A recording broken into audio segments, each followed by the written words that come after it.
Era una noche lluviosa como cualquier otra de 1969 en medio de las frondosas selvas de Vietnam del Sur. El escuadrón número 39 de la Operación Wandering Soul, o en español Alma Errante, cuya misión era la reproducción de terroríficas grabaciones de fantasmas y soldados muertos del Vietcong, pidiéndoles a sus hermanos que abandonaran la guerra, y cuando estaban a punto de acabar su turno de torturas a sus enemigos por medio de hacerlos creer que la zona estaba habitada por las almas perdidas de sus camaradas caídos, escucha una llamada de auxilio por la radio, suplicando por cualquier tipo de ayuda. En medio de la casi inaudible por los gritos de soldados estadounidenses y plomo siendo disparado en el fondo, aunque era difícil que se pudiera escuchar algo conciso, dos cosas sí eran entendibles: la ubicación geográfica del batallón aliado bajo ataque y las palabras "los muertos no pueden morir". Yo soy Rafael Peraza y esto es "¿Y si un apocalipsis zombie ocurre en la guerra de Vietnam?". Durante meses, tanto el Escuadrón 39 como muchos otros batallones del ejército de los Estados Unidos estacionados en Vietnam fueron parte de la Operación Wandering Soul, una estrategia de guerra psicológica que buscaba el empujar a desertar a soldados del Vietcong por medio de estremecedoras y tétricas grabaciones de soldados comunistas muertos y atrapados en la selva en forma espiritual por el resto de la eternidad. En la cultura vietnamita había una fuerte creencia e importancia en siempre tener una muerte tranquila y rodeada de tus seres queridos. Si por ejemplo morías de anciano o de una enfermedad que no fuera considerada como grotesca y estabas rodeado de tu familia y amigos, tu camino al más allá sería uno más rápido y tranquilo. Pero si morías en un accidente o en el campo de batalla y tu cuerpo quedaba totalmente desfigurado o no se encontraba para por lo menos enterrarlo con respeto, esa alma quedaría atrapada entre ambos mundos y deambularía la tierra mientras sufría terriblemente hasta que tal vez algún día fuese capaz de descansar cuando no quedara más nada de su cuerpo en la tierra. A estas creencias se le llamaba la muerte buena y la muerte mala. El novato teniente Suárez, al mando del Escuadrón 39 de esta operación, patrullaba en las noches las aguas del río Song Buong, a varias horas de la importante base y ciudad controlada por los estadounidenses de Da Nang. Durante 8 horas continuas, 6 días a la semana, Suárez y sus hombres navegaban el casi invisible río de este a oeste, con el motor de su barco apagado y usando la corriente mientras reproducían todo tipo de grotescas grabaciones con el fin de tal vez hacer que algunos enemigos desertaran por el miedo a sufrir un final similar al de los audios que ellos pensaban eran reales. Y aunque la 39 no había sido atacada hasta ese entonces, cuando volvían a la base siempre observaban cómo otros escuadrones con la misma misión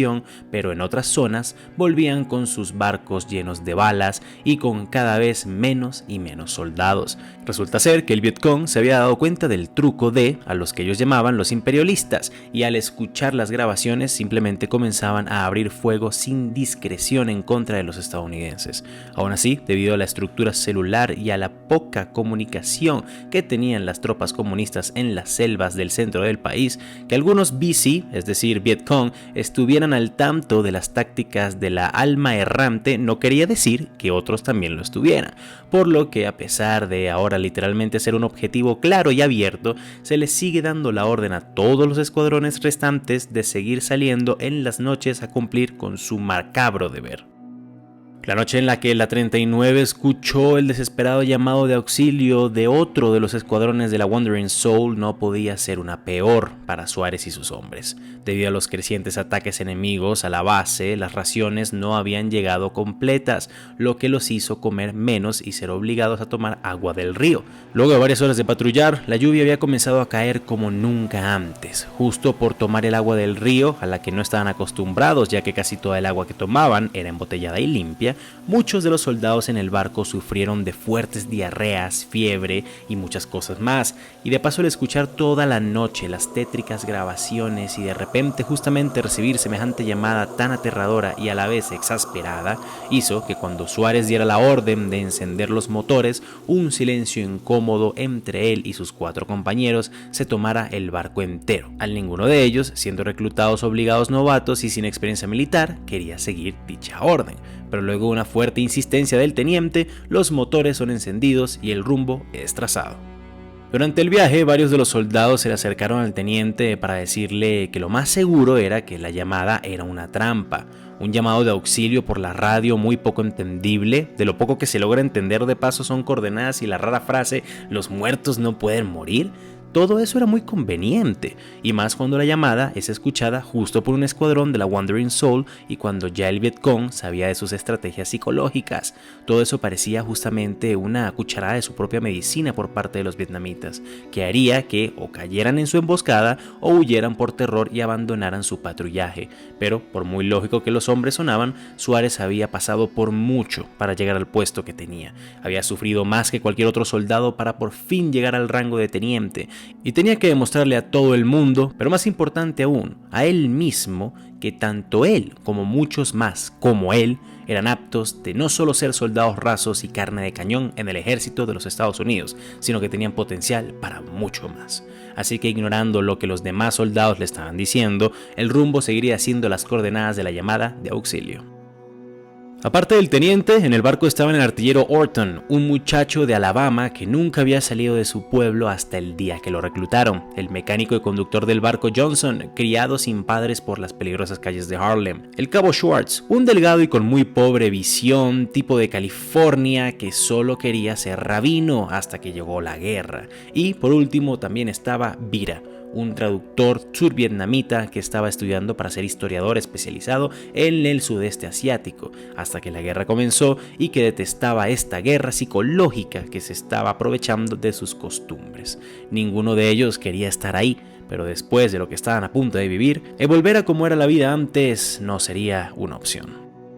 Al llegar a la zona de donde venía la llamada, desde el barco se trata de ver si algún aliado seguía vivo. Sin utilizar el megáfono primero, se intenta ver con el farol de la embarcación si en esa orilla del río había alguien vivo, pero lo que vieron no fueron soldados muertos, o bueno, al menos no completos, sino pedazos de brazos, cabezas, piernas, costados y demás partes del cuerpo mutiladas como si hubieran sido devoradas por una bestia salvaje. Ataques de tigres a escuadrones pequeños, tanto estadounidenses como vietnamitas, no eran raros en esa zona del país, pero la escena que estaba enfrente de la 39 era tan grotesca que tanto Schwartz como Vira no pudieron evitar vomitar lo poco que la diarrea no les había quitado ya. Pero las órdenes no habían cambiado. Suárez es el primero en bajarse del barco y le ordena a todos menos a Orton, que estaba en la metralleta y se encargaría de cubrirlos en caso de ser necesarios, a que hicieran lo mismo. Y una vez más, luego de tener que convencerlos,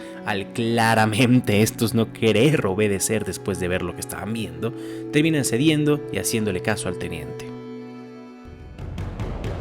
Abriéndose camino entre los restos humanos que estaban en la orilla, la 39 consigue un pequeño pasadizo entre los árboles que olía cada vez peor. Entre la vegetación, raros sonidos eran escuchados, lo que hizo que todos nuestros protagonistas se alarmaran aún más de lo que ya estaban, cuando de repente, detrás de una piedra y en estado total de shock, ven a un soldado estadounidense con lo que parece ser una fuerte mordida en toda su pierna derecha. Suárez intenta hacerlo reaccionar, pero el encendido en fiebre y totalmente delirante cabo parecía ni siquiera poder entender lo que le decían, ni mucho menos articular una oración. El teniente lo levanta él solo, se lo pone en su hombro y da la orden de volver al barco. Cuando en eso, Orton, quien estaba totalmente aburrido en la embarcación, tuvo la gran idea de decidir jugarles una broma a sus compañeros encendiendo las muy ruidosas bocinas con las grabaciones de vietnamitas muertos que usaban para aterrar al enemigo, lo que hizo que el cabo que encontraron saliera de su estado de shock, se desesperara y comenzara a gritar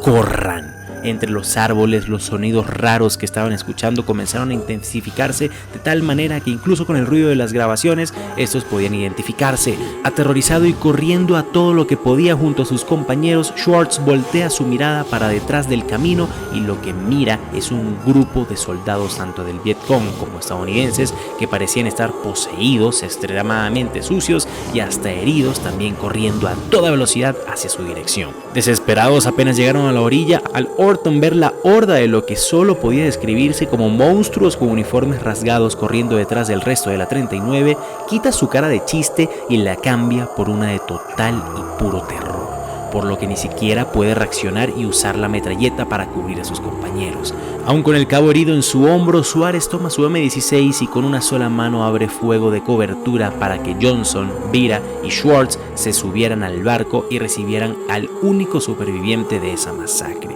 y solo luego de que Johnson empujara al congelado Orton y comenzara a disparar para cubrir al teniente fue que Suárez subió al barco, lo encendió y arrancaron rápidamente ahí cuando los demás muertos que estaban detrás de ellos estaban a punto de subírseles encima. Ninguno podía creer lo que habían visto en ese momento.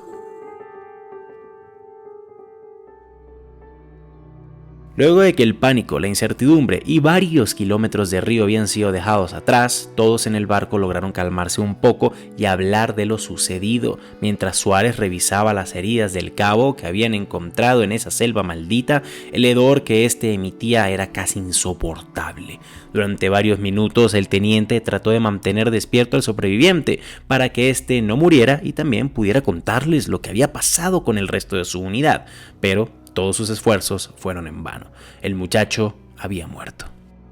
A pesar del fallecido no ser de la zona, Vira, siguiendo la tradición vietnamita, quiso rezar por él para que su alma no se perdiera en la selva. Y es ahí cuando, aterrado, mira que en la herida del soldado muerto parecía haber una planta que él solo había visto en antiguos dibujos, una que aparentemente tenía un hedor insoportable, que se creía que en la historia de la zona tenía poderes demoníacos según la cultura vietnamita, y que si era usada con fines violentos y mezclada con otras toxinas, podía levantar a los muertos y lanzarlos en un sangriento frenesí en contra de todo lo que se moviera en su camino. Y justo cuando Vira une las piezas del rompecabezas, el soldado muerto abre sus ojos, se lanza contra el traductor e intenta morderle la cara. Pero fue justo ahí cuando Suárez lo separa y rápidamente le pega un tiro en la cabeza, salvando la vida de Vira. Si no lo era ya de por sí, el infierno había tomado Vietnam y la 39 estaba en todo el medio del huracán de mierda que estaba por llegar.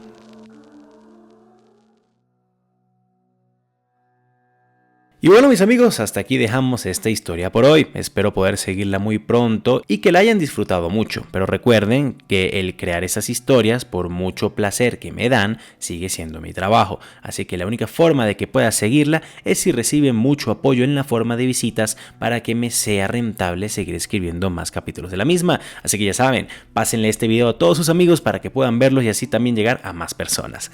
Tanto el guión como la grabación y la producción del video fueron hechas 100% por mí, y creo que está de más decirles que nada de lo que fue narrado ocurrió. Es verdad que la operación Wandering Soul sí existió, que en Asia había una creencia de que ciertas plantas podían revivir a los muertos y de que muchos otros de los detalles de la historia son basados en cosas que pasaban y que son de la historia verdadera, pero no existió un teniente Suárez, un escuadrón 39, ni mucho menos un brote zombie en medio de la guerra de Vietnam.